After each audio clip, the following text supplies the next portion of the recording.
Welcome back to today's episode of the Strat Show. We got Sean That's right. Lyons, Lee Payton here. Yep. And today we're going to be going over some of our worst jobs we've ever had. And I'm sure, Justin, you got a laundry list of terrible jobs that you've done, and I got a list of jobs that, sometimes I tell my girlfriend, the jobs that I've had in my past. She's like, how are you still alive? How did you not die? Yeah, So, I've had the same reaction when you've told me some of the things you've done, and we've had similar backgrounds and upbringings in the sense we kind of grew up in the same type of area, a little bit remote, up in the north. We've gone through a ton of, I guess we call them blue collar in the States. I know you guys call them trades, whatever it is, but it's like we've done some shitty things. But even when I hear about your stuff, I'm like, oh God, that's fucking horrible. So I think because you've got probably a little bit more than I do, I'll do a quick just walk through of mine, because there's only so much I could say about some of my government work. But obviously, for those who don't know, I was in the Marine Corps. I went in at 18, and a lot of people are like, oh my God, that must have been terrible. I'm like, well, it was. But when you're 18 years old, think about how stupid we are now. I mean, I'm 44 now. And even though I'm sunbaked, I look like I'm 60, but I'm an idiot now. I'm immature now. So when I was 18, when you're 18, you go to boot camp, you're just so fucking stupid, especially as a male, right? you're just full of piss and you're full of piss and vinegar for freedom. Yeah, exactly. Yeah. Yeah, and you're not making decisions, like our frontal cortex isn't even formed. We're just idiots. So that job did suck, and I was in the infantry, which was even worse. But it's 4 years comes and goes. I mean, it was slow at the time, but when you're there, you're not thinking about it. Now, had I done that when I was in my late 20s, I would have been like, fuck this, I got to get out of here. The thing is, you can't. Once you get there, they don't let you leave. So anyway, I won't get into all that stuff, because everybody knows what the military is like, or at least has seen enough on TV. And then I was in the government for quite some time after that. And it's just like any other government job. It's a little disheartening, because you see things on TV, like you watch TV shows about the FBI and everything else. You're like, oh my God, these must be the coolest jobs in the world. Then you get into them, and it's 90% bullshit and bureaucracy and having stupid bosses, and the government works real slow. Both of our governments churn real slow. Everything they do just, it's ridiculous. So when you get in there, you're like, well, this is 10% fun and another 90% just bullshit. So, and we can go in depth on that stuff at a later time. But anyway, I had some dangerous positions there. I was in law enforcement. I had a badge and a gun, and I worked in some shitty cities. I worked in D.C. and Miami for a long time, Minneapolis, whatever. It worked in some tough neighborhoods, but still, overall it was a pretty decent job. After that, I went into, and I'm glossing over a lot of things here, because we can go in depth on this shit later. Yeah, but I got some questions for you about these. Don't worry. Yeah. And after that, I went into private investigative work in the Miami area, and it was the same experience. A lot of people are like, oh, that must have been really cool. Nothing's ever like fucking TV, right? You do the job, and you're like, oh, you get to follow around cheaters and stuff. I'm like, yeah, that's part of the job, but a lot of it's also following around people who are doing insurance fraud. So you're sitting in your car for 12 hours a day. You can't go take a shit. You have to piss into a Starbucks cup, and you're just bored out of your mind. And then on the weekends, you'd follow around some rich asshole, of course, because it's Miami. Some 70-year-old marries a 25-year-old, and then he's like, well, I think she might be cheating. I'm like, probably. Good chance of that. Yeah. And we all know, even now from our marketing jobs now, we know that dealing with wealthy clients, those are the worst ones sometimes, So it's they're very demanding, and then they don't want to pay if you don't find things. So, without going too deep into that, you have to, if you're the only one assigned to follow somebody around, and this could be a whole show in itself, how anxious that job is. Because let's say I'm following you, you go to a restaurant, I have to is he going to stay, or is he getting carry out? Then you sit down, and then I have to make sure that I can get a good angle so I can film you in the restaurant. So I might be at the bar being real super awkward. I'm like, did he get his check yet? I have to get back to my car before you get to your car to make sure I can follow you out. You know what I mean? The whole job is just so fucking stressful, especially following people around nightclubs and everything else. Then you can't drink when you're there either. So you look super weird. So it's 3 a.m, everybody else is clubbing, and you're just like, this is fucking sucks. So, but that job wasn't standing there with an empty beer bottle. Yeah, no, really, yeah, or like a douchebag, or a non-alcoholic beer or something like that. You probably look like a predator so many times. There were a lot of times where, because some of it was the top 3 investigation cases that we got were insurance fraud, people claiming workers' comp stuff, trying to get money for that, and some people were really genuinely hurt. But the companies always pay for investigators to go out regardless. And then the other one was the infidelity stuff, and then the third one was usually child custody. So again, here I am, looking like the creep that I do, following around people with their kids on the weekends, and they're at parks, and I'm sitting there with my fucking camcorder, filming like little kids. Like, I can't sit here and do this all day. I wouldn't necessarily say it was dangerous in the sense that a lot of the driving was, because you're trying to keep up. I mean, you know how it is trying to follow a buddy in traffic when you know somebody's trying to follow you, and you're like slow down a little bit for them, trying to make sure they can keep up, and then you still lose each other in traffic. So, yeah. Question: How many red lights did you run? A lot. I mean, almost 4 or 5 times a day. And this was after they started dismantling the traffic cams, because there was some court case where like the revenue was just going to a private company, and it wasn't really, they didn't hold up in court because they were huge for a while. Then they kind of got away from that. But I broke traffic laws all the time. Now, fortunately, if you want to call it that, it's South Florida, so everybody breaks traffic laws all the time. Like, nobody gives a shit. Now, here's a question: are you exempt from getting fined for, if you, let's say you're tailing someone, you run a red light, cop pulls you over? Can you say, "Hey, I'm a private investigator, I'm following this guy"? Like, do they have any leniency with that? Have you ever had an experience with that? Yeah, I got pulled over all the time. No, we're not exempt from anything. We're supposed to, actually. We could lose our license if we don't obey the laws. Now, fortunately, because of a lot of the area that I worked in was also an area in Broward County, Fort Lauderdale. It was also an area that I was in law enforcement in. And some of the guys I worked with and some of the guys I remembered working with still worked there. So there were times where I could be like, "Hey, I know you," or, I remember I used to work for the marshal's office. I'm like, "Oh yeah, okay, dude, just take it easy, be careful," So it was more on the discretion of the officer, but I wasn't exempt. They could have easily given me a ticket for fucking everything I did.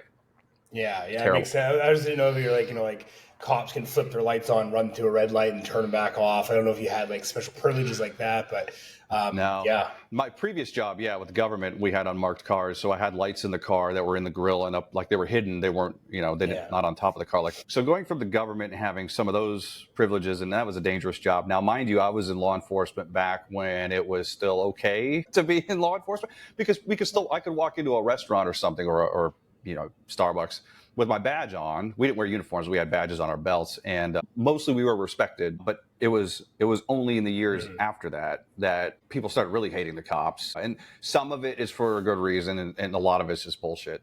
So I was lucky that I got out of all that before. Now I can't even imagine having a badge and a gun. Even if you're like the best cop in the world, somebody's still going to be like, "Fuck you," Yeah, So and I mean, and a lot of times, I mean, people take for granted, I mean, how stressful it would be to be like a street cop, like the shit that they deal with every day. Like when you hear stories about cops, pulling the trigger too fast or shooting the wrong person like that. I'm like, I couldn't imagine literally every day of my life being at work and you're constantly on edge because you don't know when you go up to a car, the window tints up, they might shoot you. Like, there's so much scariness, especially in the United States. It's not too dangerous being a cop in Canada. Like, there is, obviously, there's dangers, and I'm not trying to exempt them from anything like that. But especially in America, like, I mean, they're constantly fucking on edge if someone's going to try and shoot them. So, yeah, I feel bad for, let's say they had a stressful day, they just, had a beanie or a robbery, and next thing they pull someone over, they accidentally shoot. Like, I it's not excused, but I can see how their cortisol levels through the roof, and they're just, it'd be a stressful job. Yeah. It'd be very stressful. Well, I got a couple thoughts on that too, because I wasn't in uniform. I wasn't doing 911 calls all day like most street cops are. I was federal, so we did a lot of dangerous things, but it was only like we'd go raid a house and the first thing in the morning, and then went back to the office. I'm back in my cubicle. I'm in the gym all day. So like it was dangerous for like a small time, but there was a plan involved. Now, if you're a street cop, for example, like let's say we're both working in Detroit or somewhere, and we're on patrol, and the thing is they're always understaffed. So you're going to go from one 911 call to the next 911 call. So when people see cops and like, "Oh, that guy was kind of a dick," or "He was kind of like just indifferent to me," I'm like, well, he probably just came from like 4 different calls. He's got to write reports for each one. He may have just been in an accident where he saw a dead infant right before he got to where you're calling because your fucking cat's in the tree.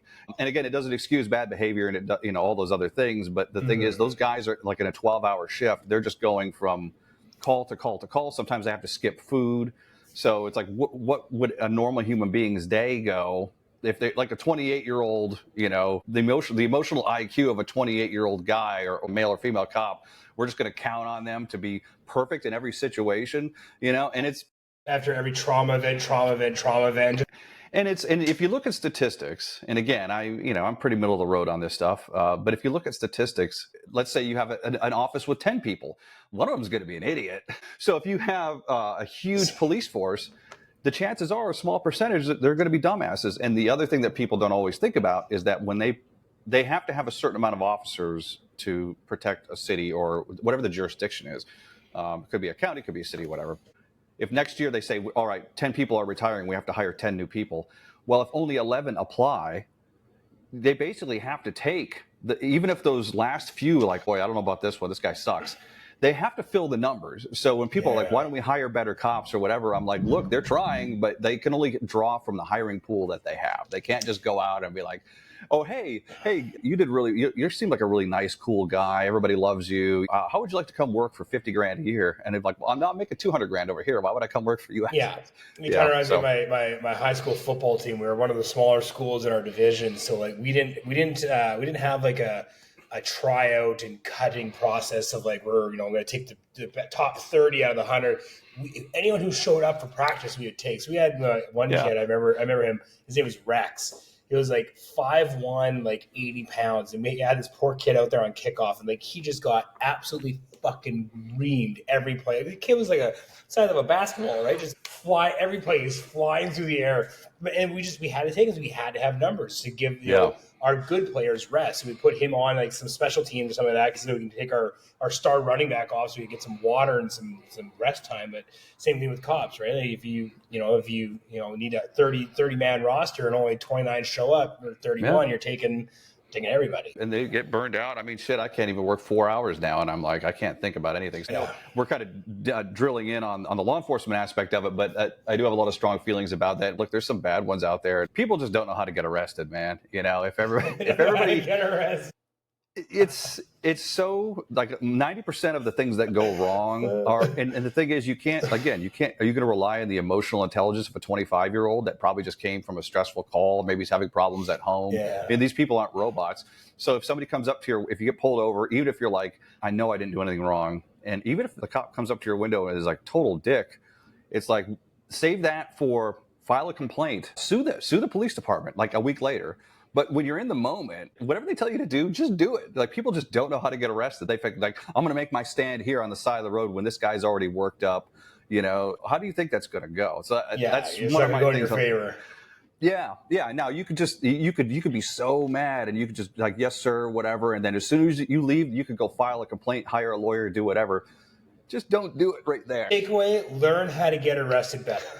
We'll have to do a longer a show on stuff like that too. That job in the military were full of close calls like that, and you don't get used to them, but you just kind of learn to just like, and maybe this is unhealthy, but you just kind of learn to like tuck them away or something like. Because the thing is, like, I'm still here. What's the alternative? You're gonna go crawl into a hole, and some people do like mentally have to go get stuff for that. So I'm fortunate that some of the people that I worked with and that I served with, I know, have had it pretty bad, where they've had to. Like they have a hard time functioning. I could snap later today, who knows? But I've been fine. Today. Yeah, I will say that, and I'll put a cap into my jobs here. This is the last one, and I'll let you jump into all yours. But the last one I think was probably the most traumatic, because it was, I left law enforcement, gone into private investigative work, and then through there, long story short, there was a girl that went missing in my neighborhood in Fort Lauderdale. So we contacted the parents, and we were private investigators, but the family didn't have enough money to pay us for that work. So we volunteered on that one. We ended up forming a nonprofit because she was trafficked. She was 14 at the time. She was sold into sex slavery and everything else. We never found her. We think she passed away. She was killed somewhere. So we started a nonprofit for human trafficking rescues in Florida, it's a huge thing down there. It's a big problem. And that job, probably the stuff that sits with me the most, when we're talking about like dark, shitty things that like bothers me, is because of human trafficking work, you have to do a lot of searching on the dark web and do a lot of stuff on the dark web. So that's where shit gets disgusting. Like, you can buy severed heads on the dark web. So that probably ground me down the most, I would say, because even just doing some investigative work and searching through things, and whether you're searching a laptop or you're trying to find out where somebody went, you have to like review evidence. That was probably the most vicarious trauma, just dealing with that.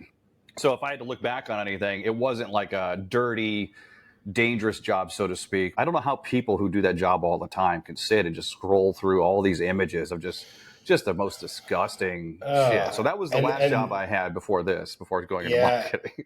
And then, scrolling through that for an 8 or 10 hour shift and then going home to your wife and kids and just being normal, like that'd be a tough transition to go from work to real world or life. Like that'd be tough. We had analysts that we worked alongside. We worked alongside of the local law enforcement, and the guy who that TV show America's Most Wanted, John Walsh, has the National Center for Missing and Exploited Children. He worked a lot with us when I was in the Marshal Service, so we knew John Walsh from that a little bit, and they do all that stuff. And then I came into marketing, and obviously this job has had its challenges and everything else, but I can't look. I'm sitting in an Airbnb in gym clothes, looking at my laptop right now, and some of the stuff you told me, I'm like, dude, fuck that shit. So how did it all start? Because did you go to college first for engineering? Yeah, so I had a few jobs prior to going to university. Obviously, I worked at McDonald's back then. It was probably one of the best jobs I ever had because I literally fucked around the entire time. I'd show up late sometimes, or I'd book off. Like I'd talk to my manager Kim. I remember her name. I forget her last name is though, but Kim. And I'd be like, "Hey Kim, I'm booking 4 months off for the summer. I'm going out to the shoe shop and just hanging out with my friends, and my family." She's like, "We can't give you 4 months off." I'm like, "I really don't care about this job, so then I'll quit." She's like, "Fine, we'll give you the 4 months." They had nothing on me, right? So no matter what I wanted to do, I got away with. But yeah, I went to university. I'm pretty sure I went to university first. Yeah, because I started when I was in grade 12. And then I worked at an engineering firm in Calgary called TRL and Associates as a structural technologist there for just under a year probably. And then just wanted to shoot myself because I was in a cubicle in a little office, no windows. And it's like, nice, hot and sunny out. I'm like, this fucking sucks. So quit that. I can't remember if I did forest firefighting before. I know I did it before the railroad. But I can't remember if I did it before university or after. Jesus. Well, it was like 20 something years ago or 18 years ago, so I can't quite remember. But yeah, so forest firefighting was probably one of the harder jobs that I had as far as like stamina, strength. If anyone knows, what the Canadian Rocky Mountains are like, we have a lot of forest fires in there. So we'd set up base camp at the bottom of the mountain, and you have to pack up your backpack weighed between 80 to 100 pounds. And then you had water lines, you had your Pulaski, you had fire blankets, you had your whatever water you wanted to drink. And then I was the newest member of the team, so my job was to carry the water pump as well. Right. So I had a 60-pound water pump. So, there'd be days where you'd hike like 6 hours, 5-6 hours up the mountain to get to where you got to be. Sometimes you get airlifted in with helicopters, but if the pilots were all busy putting out spot fires or actually fighting the fire, the priority is not getting a crew up the mountain. So you'd have to hike, at least, I think the longest we hiked was about 5 hours. And Jesus. Yeah, I remember this one story, this one incident. We get to the top of the mountain, and we're kind of at the crest, and then like kind of peaks down, going down the other side of the mountain here. So we get to where we were, and on the other side of the mountain was in between kind of a ravine. There was a river that ran up there. So like there's the main river at the very bottom of the base, and you had the mountain up here, and then a little divot, and then a river that ran along the top of the mountain. So we're setting up, we're looking around like, things are, there's no smoke, or do some spot checks today. So we sent 2 guys to go over the crest down to the river where our pump was set up to fire the pump up. And so it was like 30 minutes goes by. We're like, fuck, like it's taken them a long time. Like it's like we're waiting for water pressure. We didn't have radios, or I don't think we gave them a radio or something like that. So we're like, I wonder what the fuck's taking so long. So, we all packed up and started walking up. As soon as we go over the crest of the mountain, I guess one of the spot fires reignited, and there's, probably a good 50 to 60 acres of just massive fire. And they didn't have a radio. So these 2 poor guys were down there by themselves with the fucking hoses, like digging guard, trying to put out the fire. So we get on the radio, we get helicopter air support in, start getting the lights. It was terrifying. Jesus. Yeah. So then we're fighting, but we're right at like the actual fire. So that the water bombers are coming, or like, if you ever got hit by a water bomber full of water at 200 feet in the air, it fucking knocks you on the ground. Does it really? I was wondering what that was like when it hit, because when they drop in the air, it just looks like it lands like a cloud. No, it's like getting hit with a fucking bunch of these water bottles right in the side of the head. Jesus. So that was probably the craziest one. And then the next forest firefighting story I have was we're going through we're on the side of a mountain, roads here, and we're like, our trucks are parked here, and we're down the hill, and it's a very steep incline, and we're checking for spot fires, and then out of nowhere, like a freak windstorm comes up, and so all these burnt trees start fucking moving and start cracking and falling down. So I just remember running uphill to try and get to our trucks, and like there's trees falling down in front of you. You gotta hop over and jump over the tree and like wait because the tree's gonna fall down and hit you. Like it was a scene from a horror movie. It was just So that was one of the harder jobs that I had with some near death experiences. But I mean, as far as worst jobs go, I mean, you didn't get paid that much, considering as we weren't government, we were contract forest fires, so we didn't really get benefits and health benefits, and we didn't get paid that much. If you were a ministry forest fire, you worked all year round, you made a lot more money. But yeah, that was. I was under the assumption that those contractors got paid more, so that sucks. I mean, this was back in, I think it was like 2005, so it was almost 20 years ago, I guess now. So back then it wasn't really that. I mean, I think I got paid like $22 an hour back then, which was good money. But I mean, ministry was like 30 something, so it was a lot more. Well, it's amazing, $22 an hour now, which is still a lot for some people. But now I'm like, God, that doesn't seem like much at all. It's how crazy things have gotten now. It's like, oh my God, I couldn't live off that. But yeah, and then as far as like worst jobs go, I mean, when I worked on the railroad, it was both the worst and the best job at the same time. Like because a lot of times, especially working on the railway, for the people who don't know much about that, you, as a maintenance employee, you were nothing but a cost to the railway, right? So basically, as far as like, they don't make money off of fixing the tracks. It's just 100% a cost. So if there's a fleet of trains coming down, their least concern is us getting out there to fix the railway. They want those trains pumping. One of those, like a number one trains, like a 101, 110, 112. Those are like the container trains. For every hour this is what they told us, the estimate, for every hour that you delay them, it costs the company between $1 to $2 million an hour. Jesus Christ. Per one train. That's how accidents happen, because they're like rushed, like, don't fix that, right? That's how we have a couple derailments in the U.S. because of exactly that. They were too concerned about the money that they were like, they didn't do the maintenance, man. We had a hole in the track about this big, like a piece of track literally missing, and we're like staring at it, like, we need 20 minutes to go fix this. We got 3 more 1 series trains coming. Like, and our foreman's like, it's gonna go on the fucking ground if you don't let us go on there. They wouldn't let us. They wouldn't give us the track time. So what he did was he drove up a couple hundred feet and grabbed a lining bar. It's like a giant steel bar that you use to like pry things with, and he laid that across the tracks. So if you lay a piece of metal across the tracks, it drops the signal down. So all the railway tracks are what's called CTC, kinetic controlled territory, or whatever territory. So it's all the tracks are electric.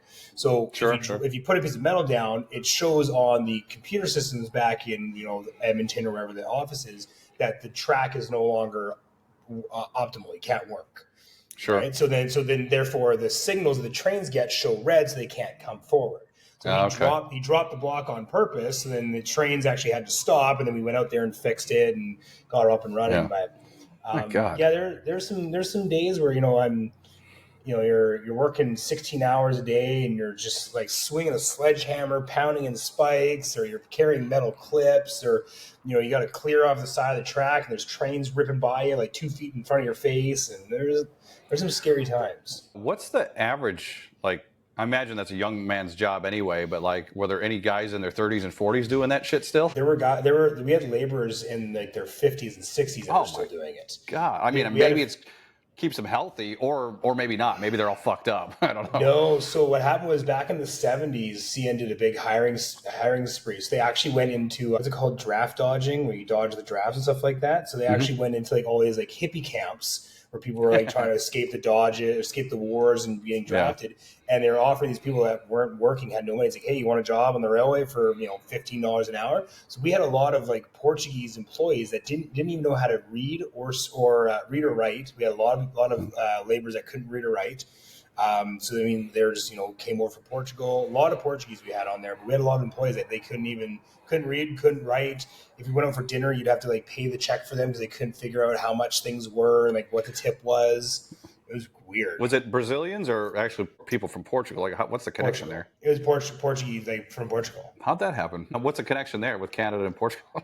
I don't know, but apparently during some world war, they must have left Portugal and came here. But yeah, we had a lot of Portuguese employees that couldn't read or write on there. So, and I mean, one of the things, luckily I got fired from the railway. I'm very happy I got fired, because if I didn't get fired from there, I'd probably still be there, because they paid you for the amount of work that you did, like, I mean, on like a 10-day work cycle, I probably maybe only worked like 3 or 4 days, depending on, sometimes you worked all of it. Sometimes you just sat there. I remember for like 6 days straight, we sat in our trucks watching trains all day, every day for 6 days, 10 hours a day, getting paid, you know, you'd make like $4,000 a paycheck just watching trains. Like, this is fucking easy.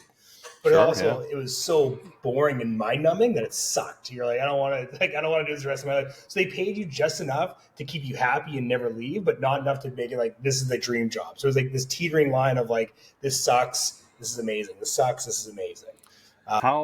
How do they station you guys? Because I imagine there's large stretches of the railway or the rails that are like in the middle of fucking nowhere. So how do they like have people evenly spaced? Yeah, so there's 2 different crews you can be on. You need to be on a section crew or a production gang.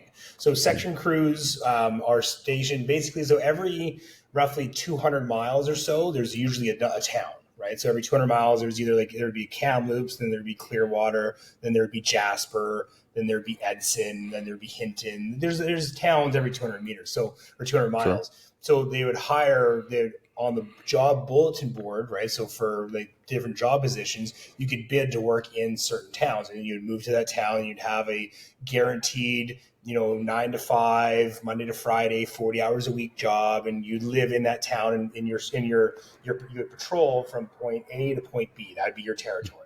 And they'd usually have at least, 5 to 10 guys per territory. Some would be for signals, some would be the foreman. You'd have at least one machine operator that ran all the different machines. So you would change little chunks of rail or like, a couple ties here and there if you needed to. You just like maintain the tracks is what you were. Sure. But then they had hired like production gangs. You'd have between 20 to 50 guys on one gang, and you would literally travel all of Western Canada. So it'd be from Winnipeg or Bigger, Saskatchewan, all the way to Vancouver would be one territory, and then from Bigger to like New Brunswick would be another territory. So if you're on a rail gang, you would work if you're on Western Canada hemisphere, you'd work everywhere from Winnipeg, Unity, Saskatchewan, Regina, Edmonton, Prince George, Prince Rupert, Vancouver, like all of Western Canada. And you just travel with the gang. So they would have like these trains that would actually come along, and they'd drop off like mile-long stretches of rail all across Canada. And so then you just follow behind these trains, and you take the old rail out, put the new rail in, button it up, and you just work across the country. Those jobs typically pay good enough to like, as a trap, kind of. People don't think that far ahead. I'm trying to think of another example. Recently, I saw something like that where it was a high paying job, but it was something like have you thought ahead? I'm just like a rhetorical question. Like, has anybody thought about what this is going to be like when you're 50? There's something to be said about staying in shape and having a physical job, but not if it's messing up your joints and everything else. And I don't know what. Yeah. I know the healthcare system is probably such. And what were the benefits like? Did they at least if you got hurt, could you go off and take care of yourself? Yeah, CN had I think it was like the second best pension next to the police department. So like the RCMP had the best pension plan. CN had the second best. We had pretty good benefits. We had dental, vision, general health care. You got vacation pay for every year that you worked for CN, you got another 2 days off. I think you start with like 7 days vacation pay per year, and then for every year you get 2 more days or 1 more day added on. It wasn't a whole lot, but it ended up being pretty good. And then they had a really good stock option for a while, so you could put up to 10% of your paycheck into CN stocks, and up to the first 6%, they would match you 35%. Sure. So I mean, it was free, but I think they took that away like 10 years ago. I heard so. It was like I said, it was a good job, but it just wasn't good enough. And like I said, I think CN actually has the highest divorce rate out of any company in Canada. There's a lot of divorced men out there. There's a staggering number of CN employees that within 3 to 5 years after they retire, they end up dying. A lot of companies counted on that. A lot of those kinds of jobs, law enforcement, same thing, where now they're having to pay. That's why they're doing exactly what you just mentioned about maybe cutting the stock options idea, because they're like, oh shit, like we got to pay these people till, let's say you retire at 55 or whatever, and that people live to be 90 now. In the past, people would retire at 55 and they'd be dead at 57. So they wouldn't keep paying the pension. And now they're like, oh shit, people are living longer. So that's something that is going to become more prevalent, I think, in the world as people live longer and everything else. Yeah, it's going to be a problem. Yeah, absolutely. There's a lot of guys that I know that they'd work, 35, 40 years at CN. And and then they retire. But because the railroad, like a lot of the railroad employees that stay there that long, the railroad's their life. They know nothing else. They don't have a wife. They might have kids, but they don't see them very often. They're usually pretty unhealthy, but they've dedicated their whole lives to just being in that sphere, in that realm of the railway. That's all they know. So they either, after a couple of years, they end up dying, or they actually get a second job as a, or not a second job, but another job as like a contractor. So they couldn't go back to CN, but they could work for like A&B Rail, PNR. They could work for any one of these other companies that contract out. So then they'd be getting their pension paid from CN, and they'd be getting paid from the company. Some of them do it for the money, but a lot of them do it because they don't know anything else. Like their only purpose in life was being on the railroad and being a foreman and like, managing crews and gangs. And as soon as they're retired, they're like, I don't know anything about the outside world. I know nothing. That's a really good example of what I think is that actually happens more than people think it does. Of like, that's their identity. And there's a lot of guys in law enforcement, the same thing. Like once they retire and they don't have their badge or gun anymore, they're like, well, now what? I'm like, I don't know. Go drink on the beach. What do you mean now what? But a lot of people do that too. Those guys go back. It's so strange to me. I mean, and again, I know it's like that was the mindset of a lot of generations, and then people who are raised into it. And who's to say I wouldn't do the same shit if I was doing that kind of thing? But can you imagine, like, you work your ass off to retire, and then like, I've got nothing now. Yeah. I would like to think I would find a hobby and go do something, but maybe not. Maybe I'd do the same shit. Yeah. It's sad, really, man. It is sad. I mean, my dad was lucky enough that he found, he had a great wife for a long time, and he had a few hobbies, and he's had he invested properly, so he's not worried about money, and he grew up had a hobby of growing pot for a few years, so like that was his little wintertime hobby. He's like, I'm just gonna grow some plants, and it actually turned out to be pretty good fucking weed. Like, he grew some potent shit. We called it sleeper weed or creeper weed because it would just like you'd smoke it, and you're like, this stuff sucks, and half an hour later, like. That's great. That's great. It's pretty sad. Sad in that realm. And I think I got one last story about crazy jobs was when I did rock scaling and blasting. That was probably the crazy. I was going to ask about that. Yeah. Yeah. Like for those that don't know what that is, if you ever see drive on the highway, you got a big cliff, and you see those crews going up there and they're hanging off ropes and they were knocking rocks down. That was us. So we'd be hanging off, 200, 300, 400-foot cliffs on a single rope line, and you'd be either with a scaling bar, which is like kind of like a lining bar, like I said, but a smaller one. You'd be prying it in between the rocks and letting rocks fall down. So as a man, it's pretty cool. Like one of the coolest things I've ever done is like throwing rocks off a cliff and seeing them tumble. Super cool. Yeah. But as far as danger goes, it's pretty sketchy. So, you got to climb up around the side of the cliff, and you got to tie your rope up around a tree or banging in a peg, like a long peg. And you're trusting that your knot is good enough that when you start, you got to walk to the edge of the cliff holding your rope. And then, so the cliff's like this, and you're standing like this, and you just slowly lean yourself backwards and then propel down the cliff. Like, I'm sure there's not a hospital right down the street either, so if somebody gets hurt, they got to wait a while. Yeah, they had to not airlift me, but they had to emergency. My spleen ruptured when I was it my spleen? No, my appendix. That's what it was. My appendix ruptured at work one day. So they had to emergency propel me down the cliff and drive me to the hospital. And I mean, that wasn't really a danger pay, but I mean, it was, kind of predict people that die from that if they don't, that's another thing with these remote areas, and in Canada more so than the States. Some of these jobs, it's not just the work itself. It's like something that, like, if I fall down the steps outside my Airbnb, I'm in a city, there's a hospital, like there's a university hospital right over there, I can see it. Yeah. But, something that's not life-threatening in a job like you had could be, because very easily. And how painful is that to ride around in the back of a bumpy truck on the way to the hospital too for 3 hours? Well, I just remember being at work, and I woke up that morning and I was like, my side kind of hurts. I'm like, maybe I did something wrong at the gym, or I twisted at work or something like that.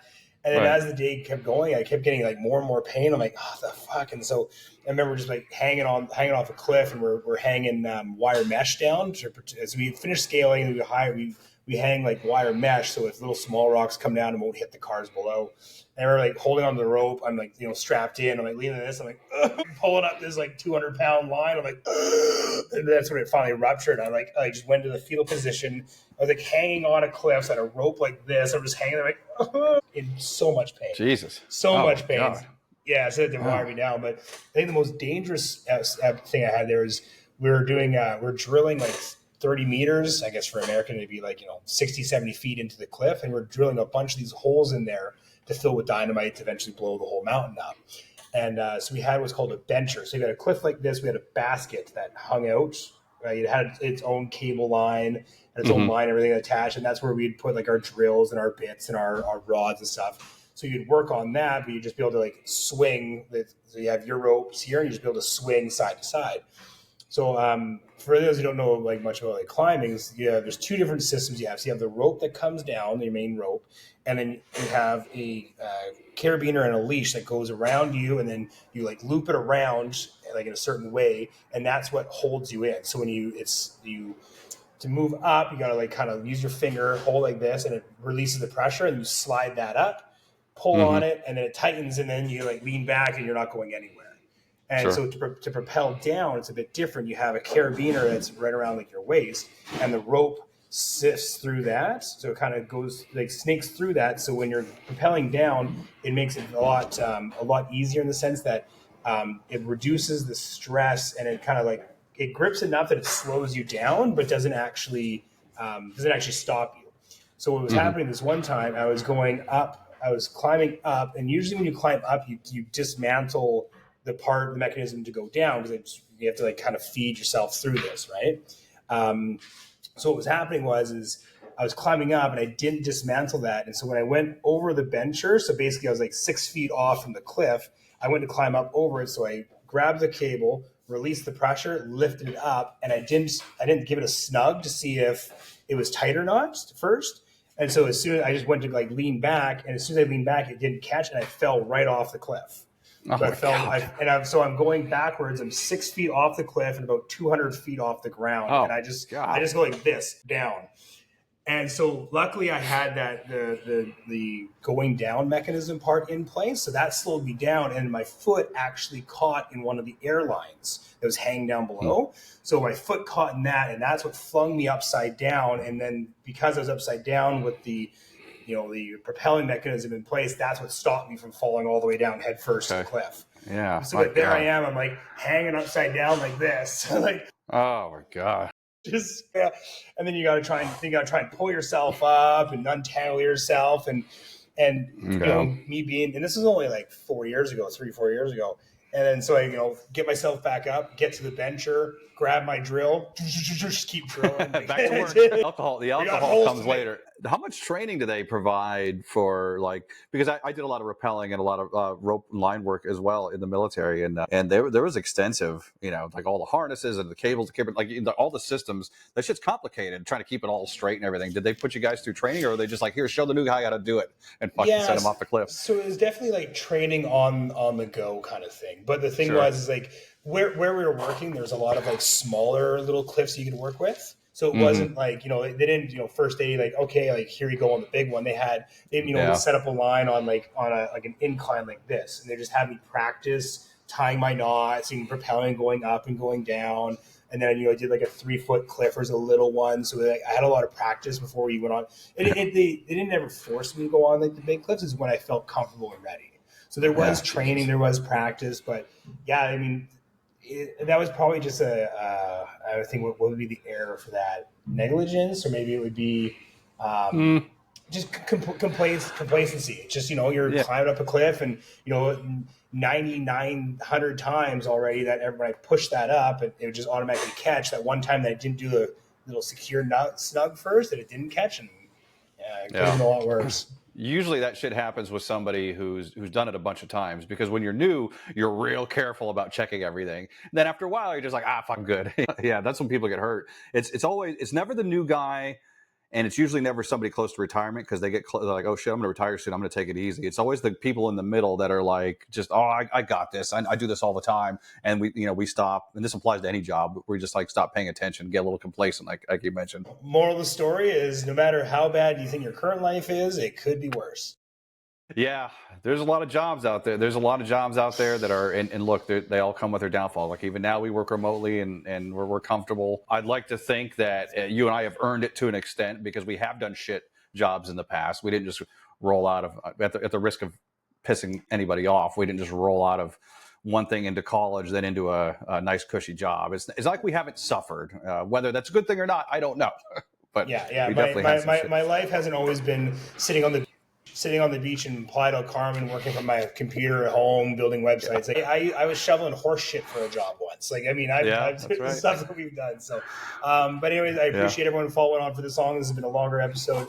And if you haven't already followed, liked, shared, commented, please do so. It's free to do, and we appreciate the support. We're already moving up. I think we're close to 30 subscribers already in the first, like, I don't know, 10, 14 episodes I think we're at right now. So a lot of traction already. We appreciate the support that everyone's been giving us. And yeah, if there is, and we appreciate feedback as well. So if there's anything you guys want to hear more about, if there's things you want to hear less about, if you want me to, cut my hair again, if you want me to, no more tanning beds, let us know. We might not do it. We might not do it, but we're open to hearing it. Yeah, I wish this was easy, a tanning bed. I'm always out in the sun, and I'm one of those guys that's like, I don't need sunscreen. What's the worst that could happen? Oh, I don't know. It'll age me prematurely by 30 years. But we do appreciate all the support, everybody. It's great. Our stats are good.